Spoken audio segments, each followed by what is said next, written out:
On today's episode, we have Jarrett Stanley, CMO of Nationwide Mortgage Bankers, to talk to us about brand and marketing. You are not going to want to miss this.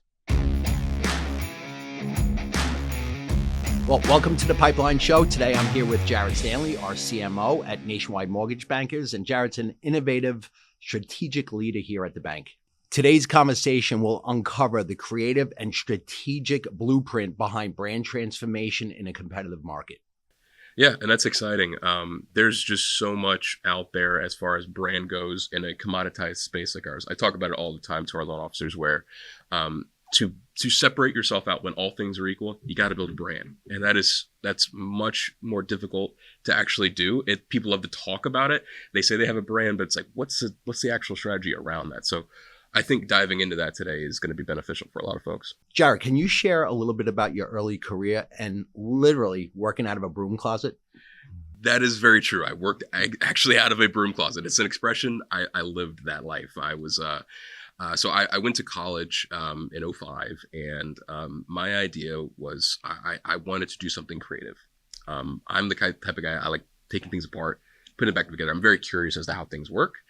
I was never the sales guy.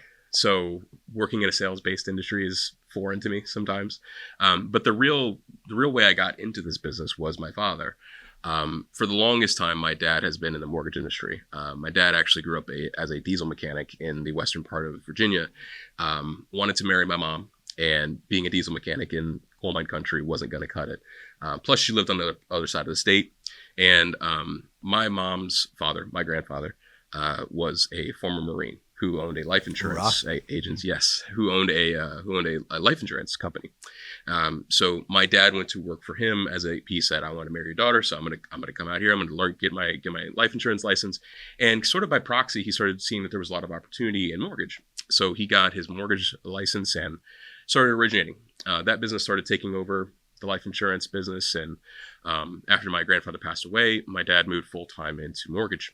And this whole time I'm growing up, not even thinking about mortgage. I'm just being a kid, and I grow up and I go to college, and he's helping me get through. But the whole time I've been in his offices, it's been a physical touchstone for me in my life. So I never thought I would work in mortgages specifically, but I knew that I had a great relationship with my dad. You had a special connection. Yeah. So, we spent a lot of time together, and I was going through school, and I was kind of making, that choice that every person has to make. What are you going to do with your life? I said, you know what? I'm going to see if my dad needs some help. I don't have a corporate job lined up. I'm just going to see what he needs me to do and if there's a space for me. So I was ready to do that. And that was in the great year of 2007. So when 2007 was coming to an end, my father's business got liquidated, but much like many did in that time, unfortunately. But after every bad thing, there's always a silver lining. There's opportunity, right? So my dad had a great friend named Toby Harris. We both went to the same church. We both were in the same bowling leagues. So we had a lot of overlap in our lives. And Toby, as some of you all may know who are listening to this, he's the co-founder of Movement Mortgage. So I just tagged along, and I said, Toby, hey, listen, I was going to work with my dad. You just hired my dad. You didn't hire me, but I'm here. I said, I'll make a PowerPoint. I'll do whatever. Just tell me what you want me to do. I'm a recent marketing graduate, and I'll put in my time. Just tell me what you want me to do. And that's how it started. I haven't left this industry since. Jarrett, that's a great story. And, my story is very, very similar. I grew up in the mortgage industry with 4 cement walls, and that's how I started. And it didn't matter. We just put our heads down and we did what we had to do to make it work. And listen, we've ran through some really rough times in the industry. Like you said, 07, 08. I mean, people getting out of the industry left and right. We had loans. We couldn't deliver loans. Banks were closing up left and right. So looking back at those days, those were rough days.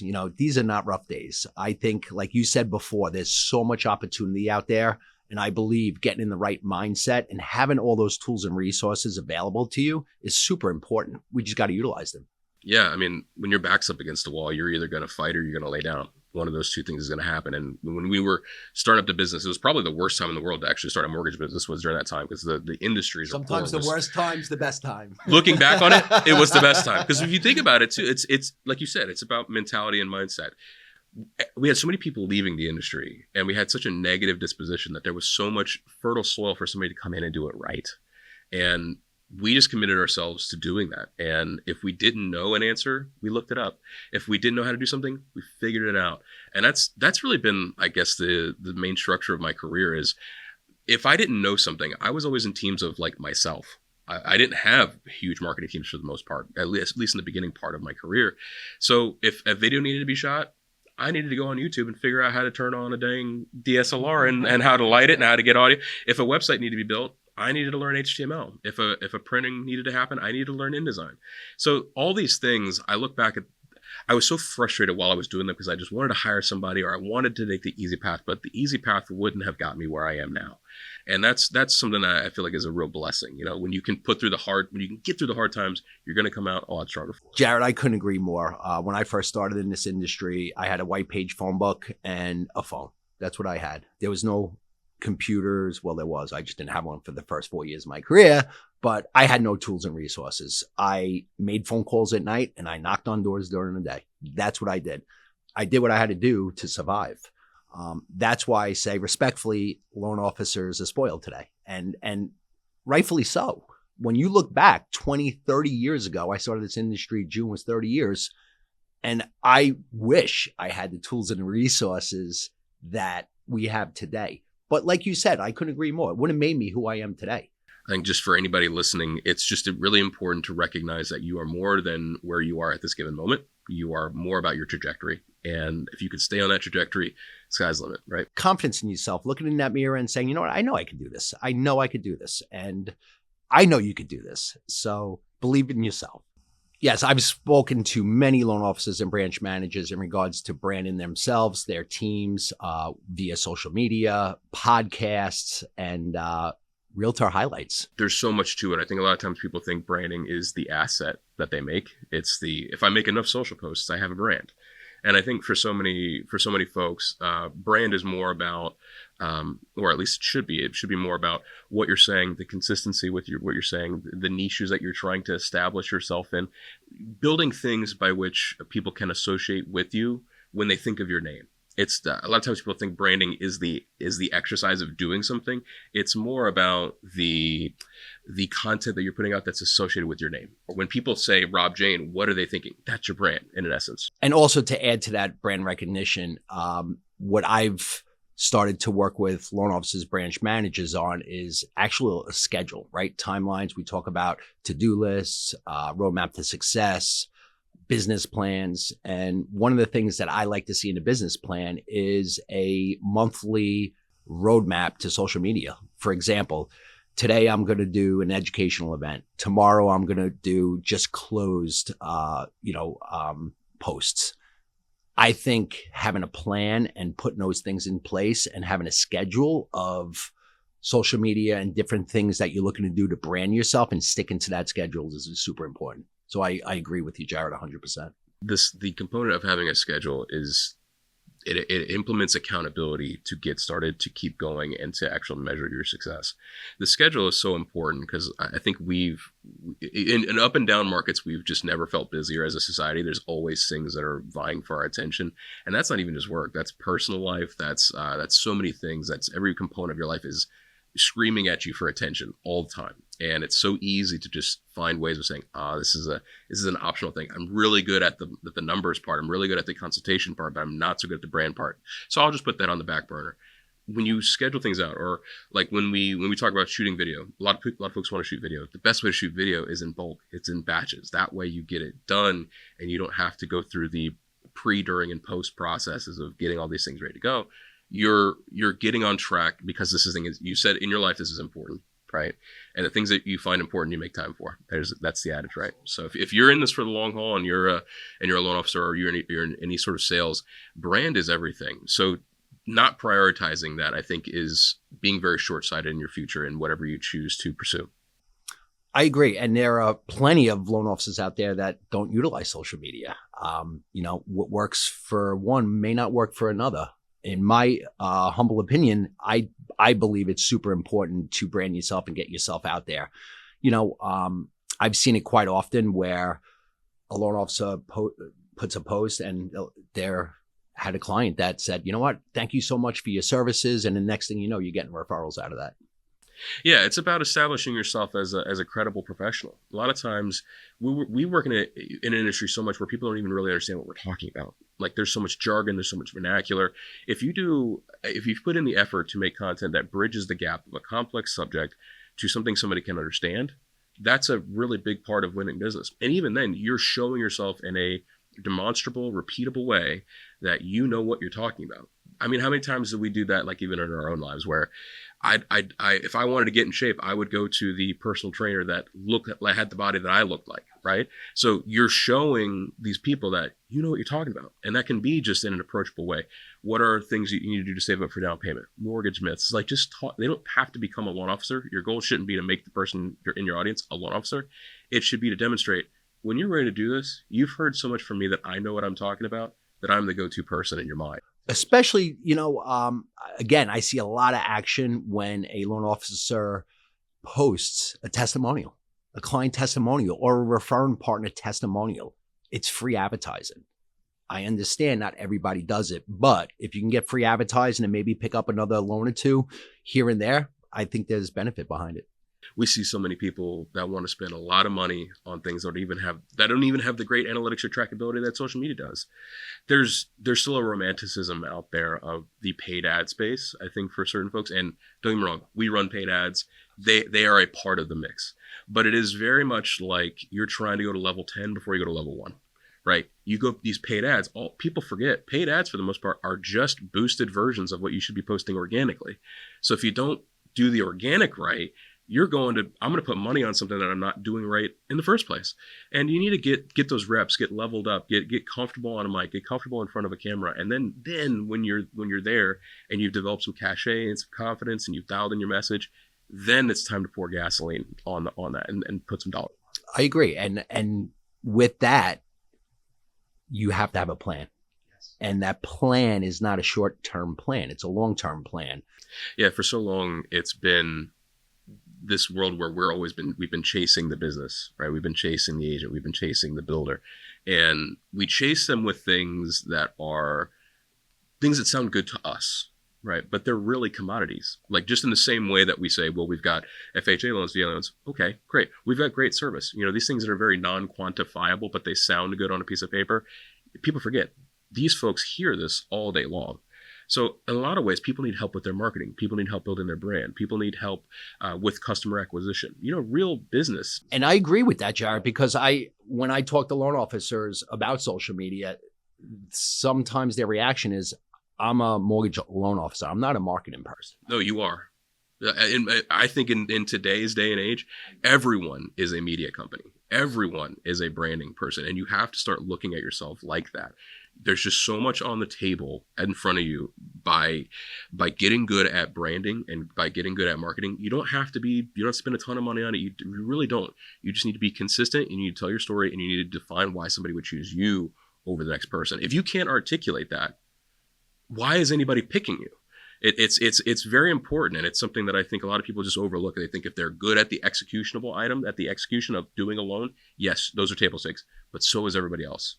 So you've got to figure out the way to make you stand out. And I think that's where the testimonials, the client and the referring partner testimonials come into play, because once I get those testimonials out, next thing you know, I'm going out with educational pieces on when's a good time to buy, when's not a good time to buy, and all these different, items that for a client could be their dreams come true, right? And I think, again, a lot of the social media aspect, when a loan officer says, I'm not a marketer, I think they're nervous. They don't know what to do. But at the end of the day, it's mindset. Yeah, we always walk a fine line with our team of how much do we need to level up the people in marketing and what we're asking them to do, like the mental calories we're asking them to burn to try to learn something new, versus what needs to be really, really high level execution in the background, right? There's always going to be this tug of war. And I think that the people that get really comfortable with branding, that own their space, but own what they can do well, are going to do great. Now, some people are not great in front of a camera. Some people are much better written. There's so many mediums out there for people to kind of express themselves, to build a brand, that you don't have to be like the Instagram star that you see when you fire up your phone. You don't have to do that. You could write a great blog. You could write great emails and campaigns inside of your CRM. You could be great on Twitter. Like there's so many places out there that are untapped markets for people to build brand in this space. I think everybody thinks you have to be on YouTube or Instagram. There's a million places you can be. And it's not even just in the B2C space. People see B2C as this glamorous thing because it's the most exposure. B2B, I mean, for the most part, we're in a B2B business. Yeah. So when you talk about that, it's like, wow, how can I be a rock star in the place where the eyeballs are, where the attention that I actually want is, not the thing that makes me feel the best or makes me feel glamorous, but the place where the real business impact is made. Jarrett, how do you define a successful brand transformation, and what key elements have you focused on to ensure Nationwide Mortgage Bankers stays ahead in the market? So successful brand transformation, when I've joined any company that I've been fortunate enough to work at, I always take a look at, like, who are we talking to?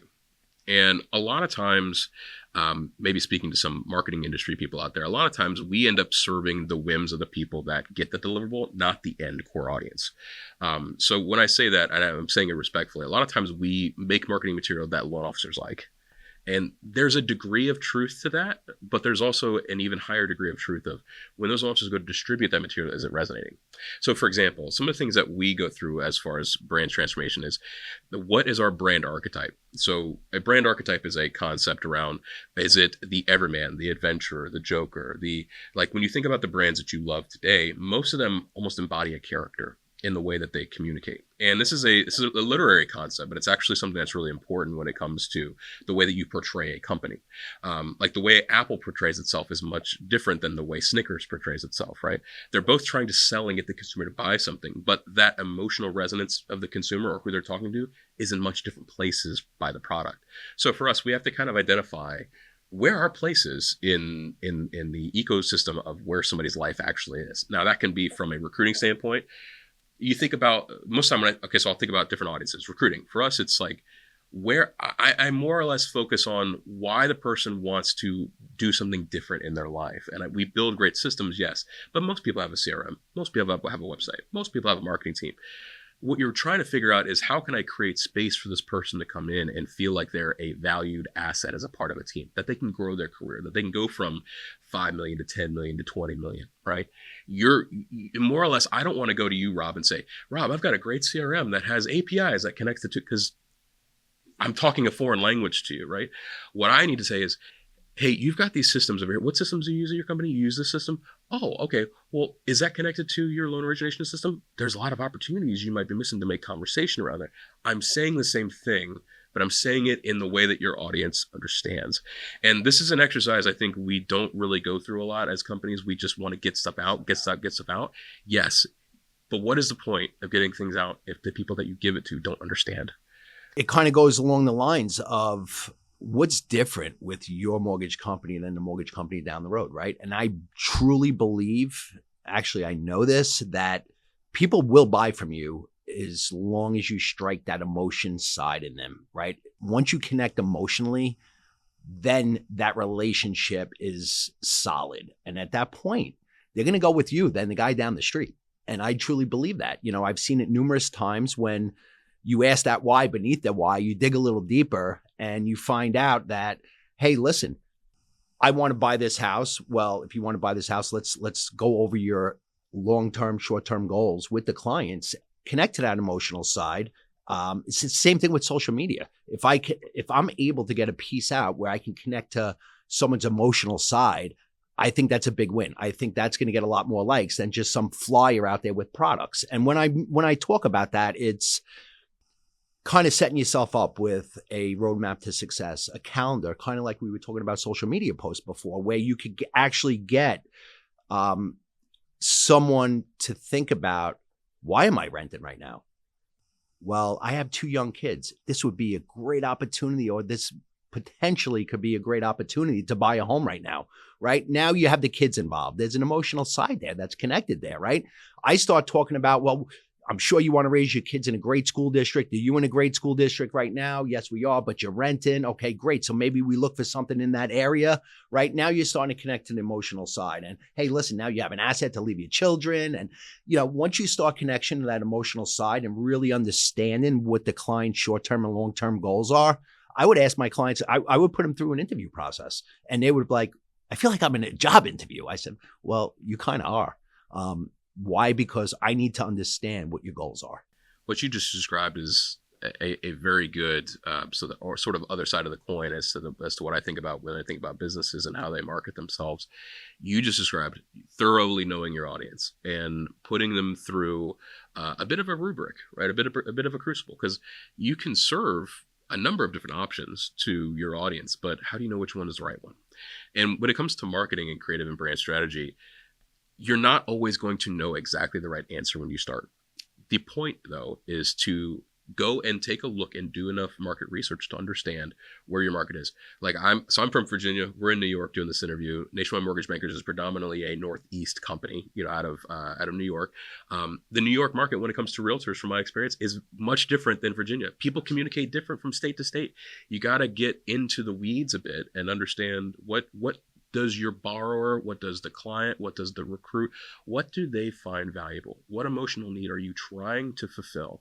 And then once you do that, you'll get 3 or 4 ideas here, 3 or 4 ideas here, but you have to establish that first core idea, because otherwise then you just end up talking about guidelines. You don't talk about things that are really resonant to people as to why they would do business with you over the next. You're just giving them stats, blacks and whites. That's not where you want to be long term.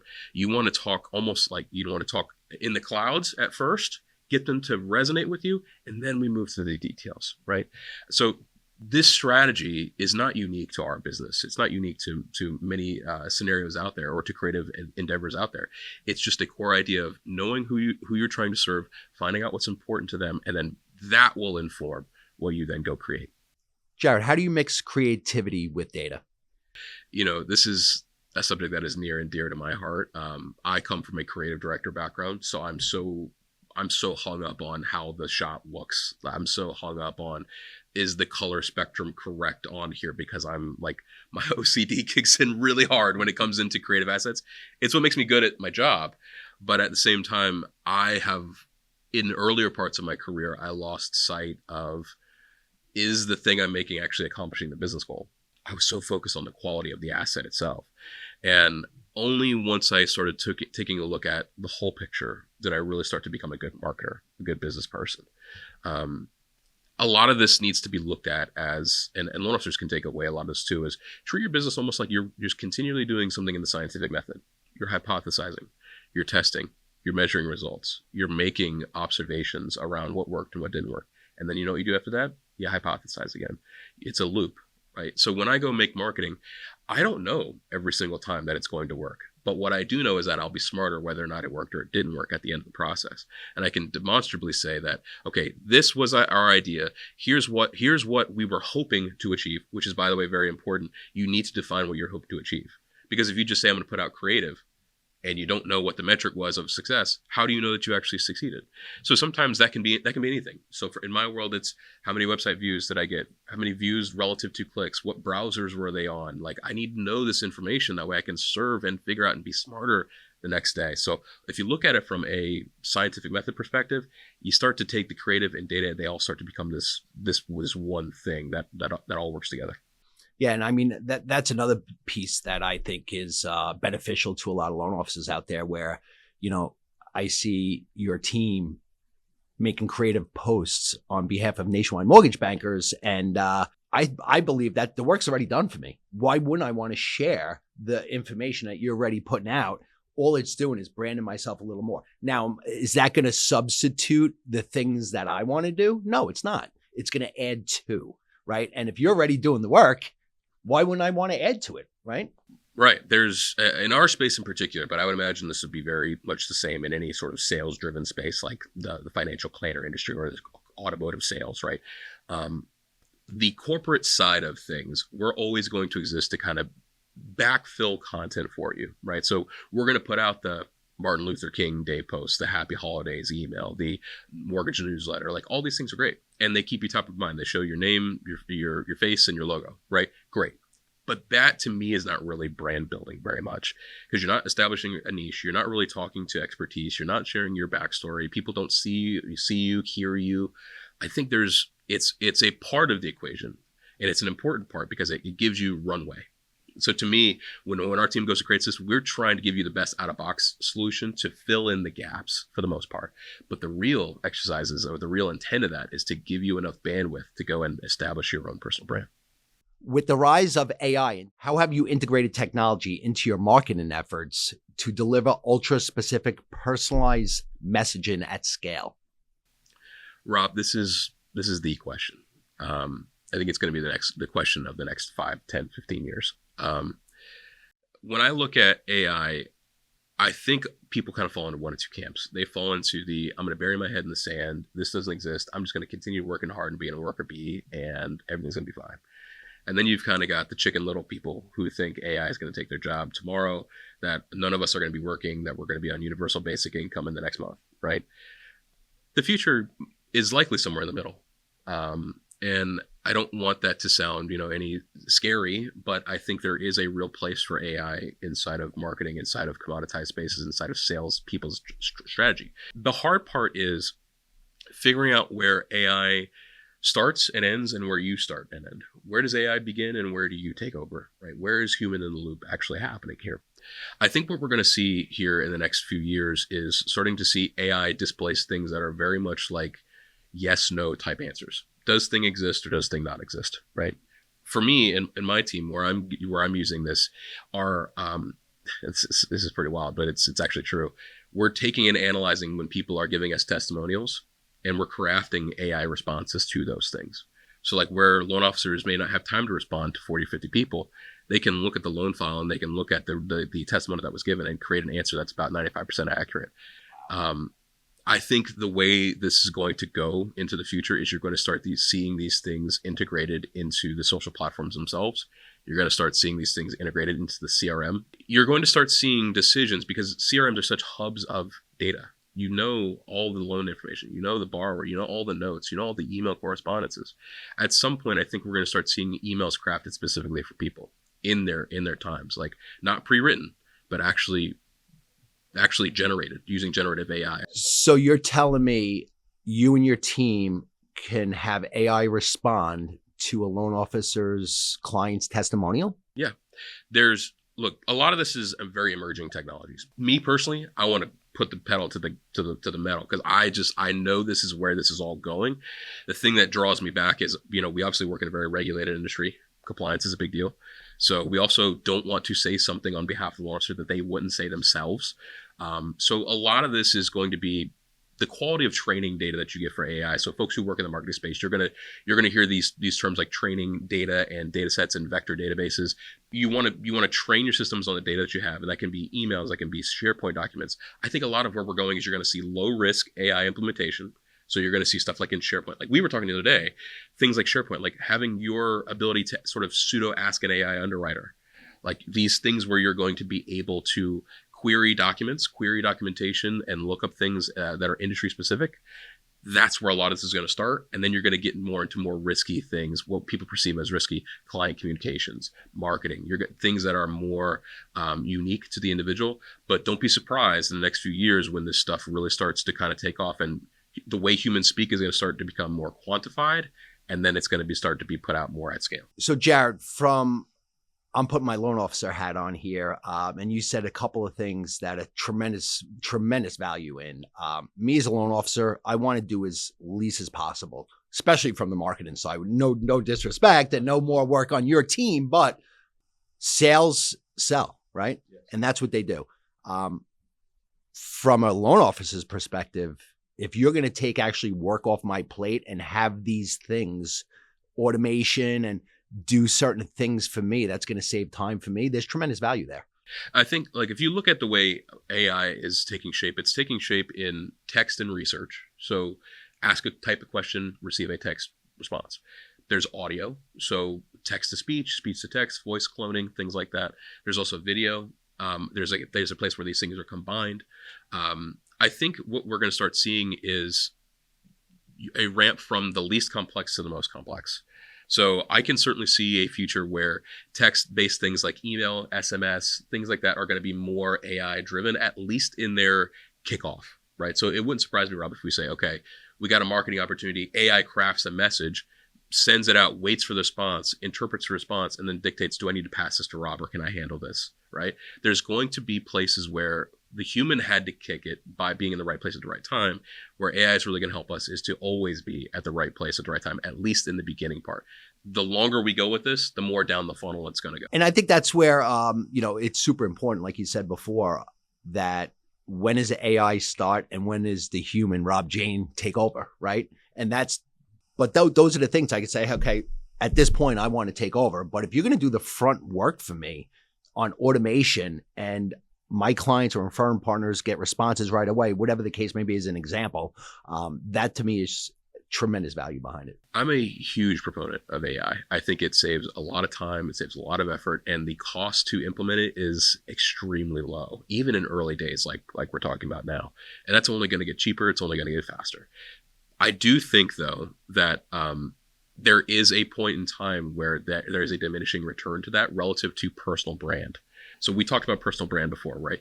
I think there's going to be times where you're going to be able to make marketing and use marketing to your advantage, use AI to your advantage to create emails, to create newsletters. But you know what that means? So will everybody else. And there's going to be a time where then the personal ability for someone to communicate is going to be a quality that is sought after. And I think that's where the emotional side comes into play, right? AI is not going to show emotion to my client, right? And I don't want AI to be involved with my client, right? That's where someone's coming to me, I get a referral from a referring partner, or I get a referral from my closed past clients. They're calling Rob Jayne because they want to deal with Rob Jayne, right? Yeah. So again, I think it's super important to know when AI stops and when Rob Jayne takes over. To put this into big perspective here, one, don't think this isn't happening, because it is. It is happening. And it's something that we need to be prepared for, and take part of in an intelligent way. We need to be part of that conversation, because if you're working with people who are helping to develop this technology, you can be part of that conversation, and you want to be. The second thing is remember its place, right? It's going to help you understand your calls. It's going to translate your Zoom calls. It's going to help you understand what next steps you need to take in your CRM. But it's still up to you to execute and develop that personal rapport. Think of it almost like we talked about the social media calendar, where that's a setter to give you more bandwidth. AI is a setter to give you more bandwidth to build the things that it can't. Make it a part of your workflow, and you'll get the superpowers that you're wanting to, but it'll still be you. So Jarrett, what does it mean to lead a creative team in today's fast-paced environment? And how do you balance visionary direction and actionable tactics? This is my plight daily. I've so been used to being the person that is doing the work, that this is a me problem, by the way. This is always stuff that I've had to work on and grow. It's like, I always want to be involved in the work, but I actually need to be more involved in the vision and the developing of people, the developing of the talent around me. And I think that one of the hardest parts about leading a team is just hiring well and knowing exactly what you're after, which is, I think, has been a good skill of mine, because I've done the work. So when I hire people, I know exactly what I'm looking for, and I get my BS meter is very high in an interview. So that makes you being able to train somebody much easier. It does, right? For the most part, because it's like when I'm hiring somebody, I've done the job, so I know how to train them, right? Which is a great place to be. But I will say that is something that I always keep in front of my mind is, how much time am I allocating to the vision of where this department is going versus being inside of it and working it day in and day out? It is a big part of that. So from leading a creative team, I think it's about empowering your team members to do their best work, trusting the people that you hire. One thing that I always hated when I was working was being micromanaged, mainly because it's like, yeah, you hired me to be here. Let me do the job. And if you don't believe that I'm doing it well, give me real direction on how to fix it, and I'll do it. Help me and support me. And I'll do it. But it's not a great feeling if you always have your thumb on somebody, that person's going to feel that weight. They're not going to feel like they're a great part of the team that's submitting something that was their own work. So I value that a lot. That's why I empower the team members to make mistakes, to get out there and develop new things. I always want to foster an environment where it's okay to fail, but you're failing forward. And that's how great things are developed. And Jarrett, I say that expression all the time. In order to succeed, you must fail. Yeah, it is. Because if you're playing it safe the whole time, somebody's going to come out and eat your lunch the next day, right? So you have to be willing to put your neck out a bit, try new things, and things that work, great. Things that don't work, find out fast that they don't work and stop them. Right? We have a certain amount of bandwidth. Like when we talk about mortgage marketing, we really talk about two sides of the house. The one side is serving our loan officers. The more loan officers you bring on, the more we have to kind of act as that consultancy, that agency inside of a large company. So that takes up a certain amount of space. In order to make that work, we have to focus on systems. We have to focus on technology because we can't hope to scale to meet the demand internally if we don't work smart.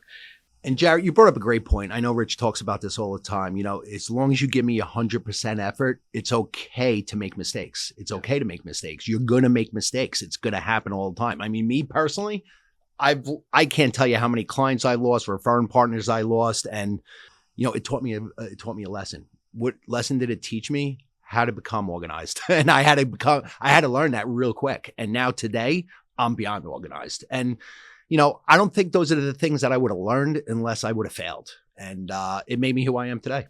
You have to be okay with it. And you have to, I think some of the reasons why people enjoy working here or working with me or working on the team is because I don't make an environment where you can't fail. Foster an environment where we're going to explore this together and we're going to be a better team for it on the other side. Whether or not it works or it doesn't, we've at least explored something actionable that we can say, hey, listen, we had our loan officers in our minds here. We had this company in our minds and we built this new thing.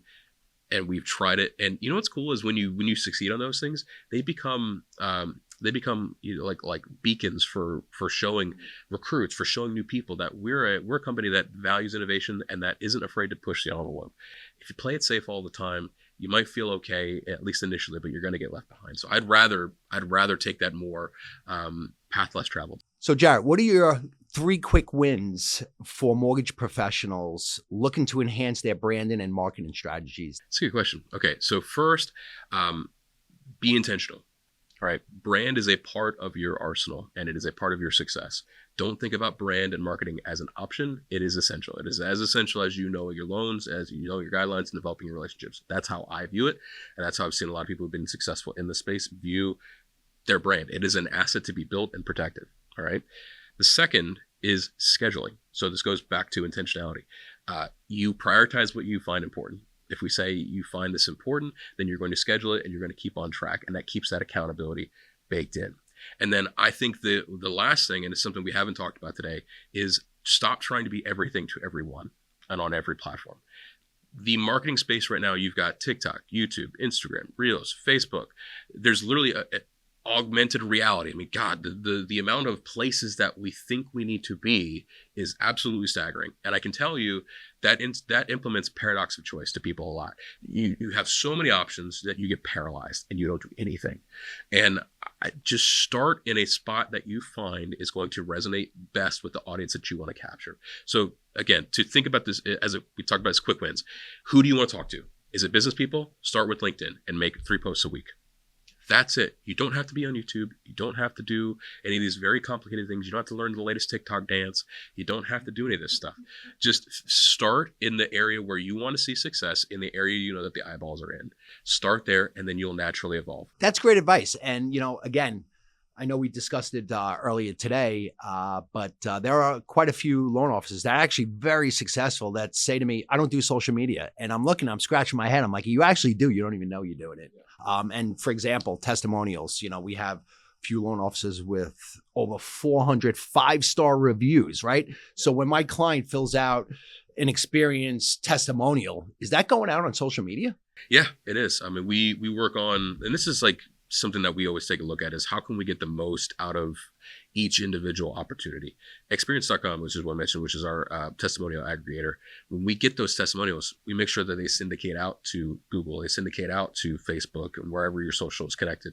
We make sure that we bring them over into our NMB Now landing pages, right? So these reviews, you've earned them. You should display them, and they should be part of your strategy.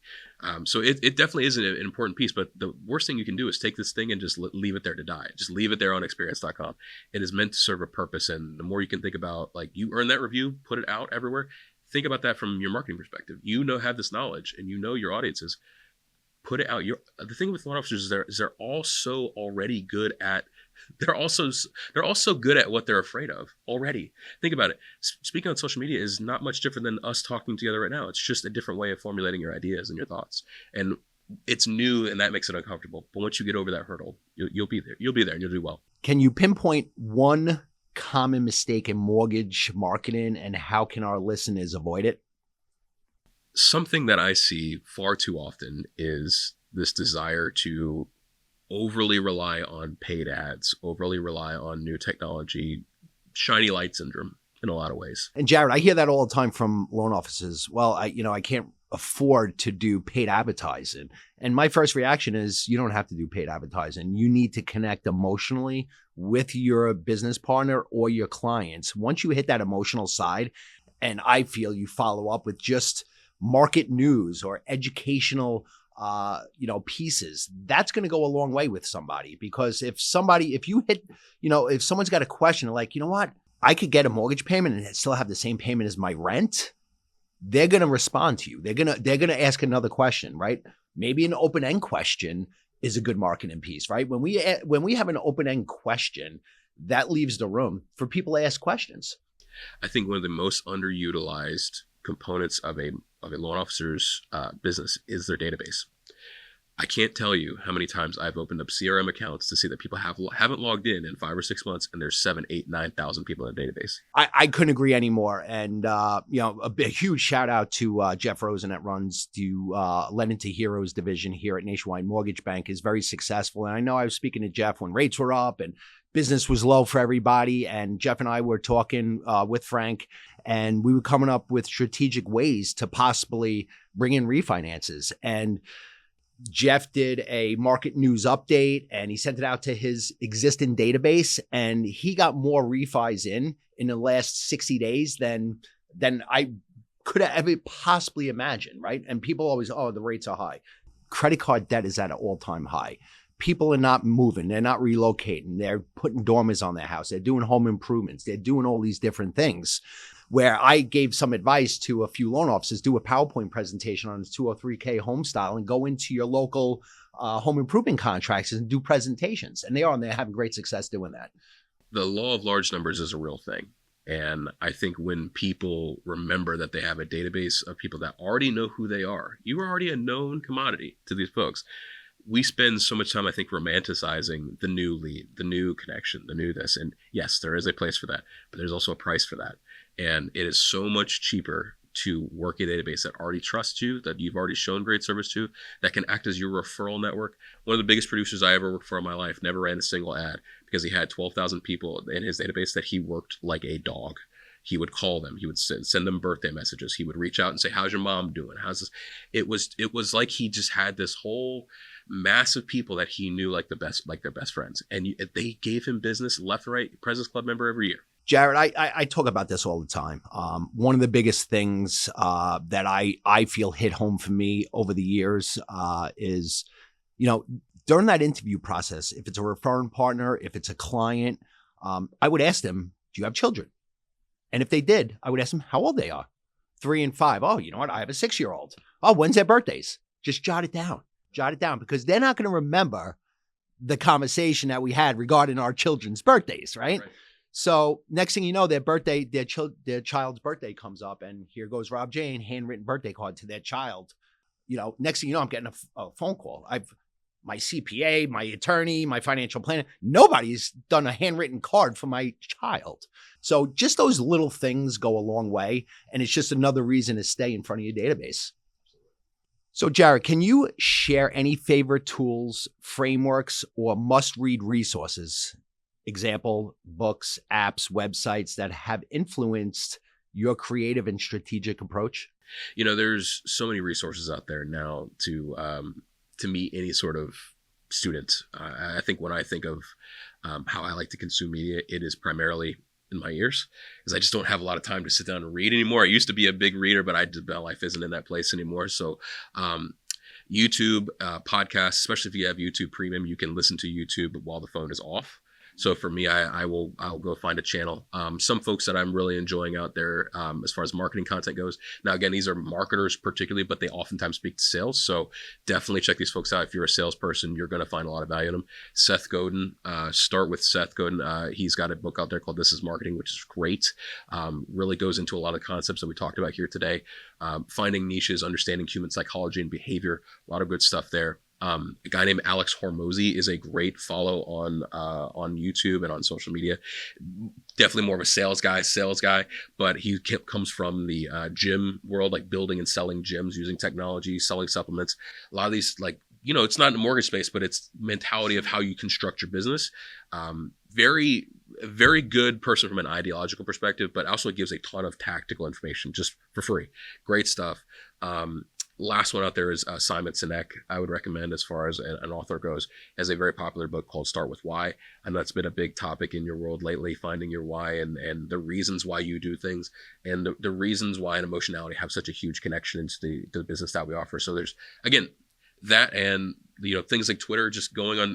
Things are quick consumables that you can learn and keep up to date. Like for me, I don't get a chance to watch the news very much, but I have very strategic followers on Twitter because it's 140 characters, and I can kind of see news that I'd be interested in to kind of go and figure out more about. So figure out ways of curating the things that go in front of your eyes or into your ears, and you'll be able to passively learn. Well, Jarrett, I brought that up in the past while I'm working with some individuals on their business plans. Educating yourself more. Well, I don't have time. First question I ask, what do you do on your way to work? Like, what do you mean? In the car, what do you do? Oh, I listen to Van Halen, man. Yeah, I'm rocking on the way to work. I'm like, well, maybe you want to listen to Van Halen on the way home and possibly an educational podcast on the way into work. That's what I started doing for myself. Took me a little time to do it. I'm not going to lie. But once I started implementing that, by the time I get to work, we know my schedule. It's insane. I accomplish 3 things before I walk out of the house. Now I accomplish 4 things by the time I get to work. And it sets me in such a great mindset, and it puts me in a good mood, even if I'm in a bad mood, right? We all wake up sometimes not in a great mood, right? We all say we walk up on the wrong side of the bed. These tools will help that mindset get in the right headspace to be successful that day. The best thing I can share is, as far as you're going to take away anything from this, is, just start and be consistent. Be consistent. Be committed to being the best version of yourself. Be committed to growing in areas where you're weak, and you're going to reap the benefits. And Jarrett, I couldn't agree more. Consistency in our industry is everything. I have to be consistent on the phone. I have to be consistent with reaching out to new referring partners. I have to be consistent with my old pipeline now, right? And if you're consistent across the board, I think you're going to be much more successful than you are today. So thanks so much for joining us here today, Jarrett. And if people want to reach out to you, where can they find you? Well, I am not hard to find. I am on the internet quite a lot. You can find me on LinkedIn. So if you just type in my name, you'll see me. You can find me on Instagram. You can find me on Twitter. I've been putting out quite a lot more on LinkedIn. I've been publishing a new article, especially we talked about AI a lot. AI is something that I think is going to be a hot topic. So I'm focusing a lot more of my time on writing articles and insights to that, as to how it relates to sales and mortgage, particularly because it's the world I live in. So you can follow me and check those things out if those things are interesting to you, because we're all experiencing them in real time together. So I'm just putting down my thoughts on paper, and hopefully some of you out there will find it beneficial. So for all the listeners out there, make sure you subscribe, share the episode on all your social media platforms, and visit the show's website for show notes and additional resources.